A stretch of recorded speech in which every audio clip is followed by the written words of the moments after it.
can't act as though we're shutting the doors to people in need without undermining who we are as Americans and the values we have stood for.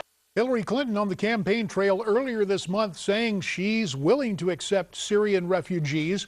The president wants to take in 10,000 refugees from Syria and move them into our country, but there are real questions as to whether or not we will really know who they are.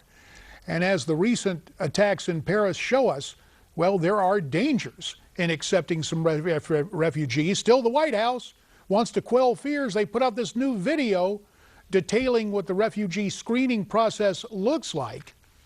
But is this really accurate? And is it enough to assure Americans they'll be kept safe? For more, let's welcome in our panel. First, Skyping in from San Diego, immigration attorney Alex Ozols. And also with us from Nashville, Tennessee, Israel Ortega, writer for the conservative political news site Opportunity Lives. We welcome you both.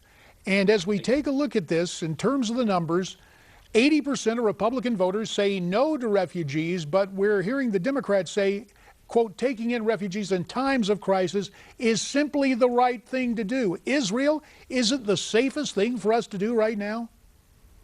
Well, the fact is that the American people have zero trust right now in the American government and this administration. You mentioned that video that DHS put out. I'd love to see one for how are we going to take on ISIL. And I think that's why the American people are so distrustful right now of the administration saying we're going to welcome refugees. I think there ought to be accommodations for some refugees, but this idea of just kind of rushing through the process does not sit well with me, and I think with a lot of Americans.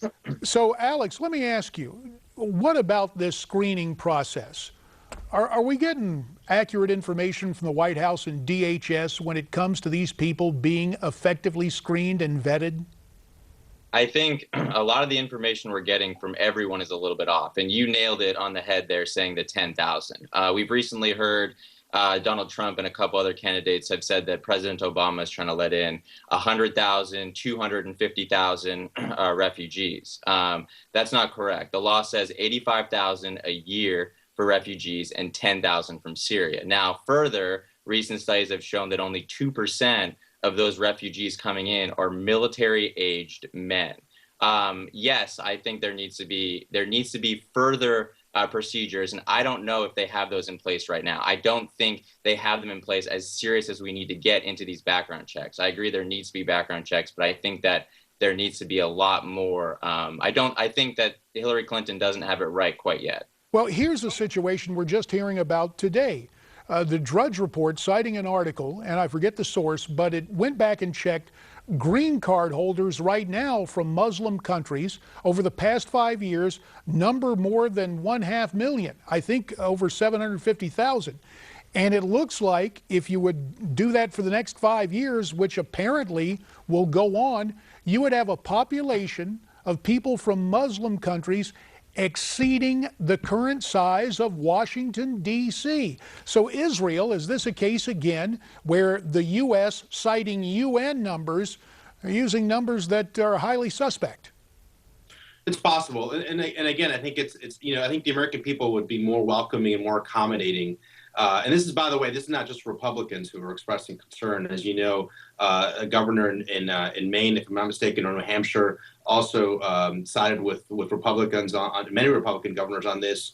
Just last week when the House voted on the Syrian refugee policies, a number of Democrats also joined Republicans on this. And so I think if the president had a clear plan, if he was talking tough as we should be when it comes to ISIL, I think that the American people would be more understanding and would be more accommodating when it comes to Syrian refugees. Alex, let's move back to our southern border. And recent reports indicate that 13 Syrian refugees have crossed it. And now there is a second surge of unaccompanied juveniles crossing that border. We are seeing a change overall in political polls. According to the latest information we have, Donald Trump suggesting illegals be deported. 52% of the voters agree. Have we seen now a sea change when it comes to the notion of illegals being offered accommodation in this nation?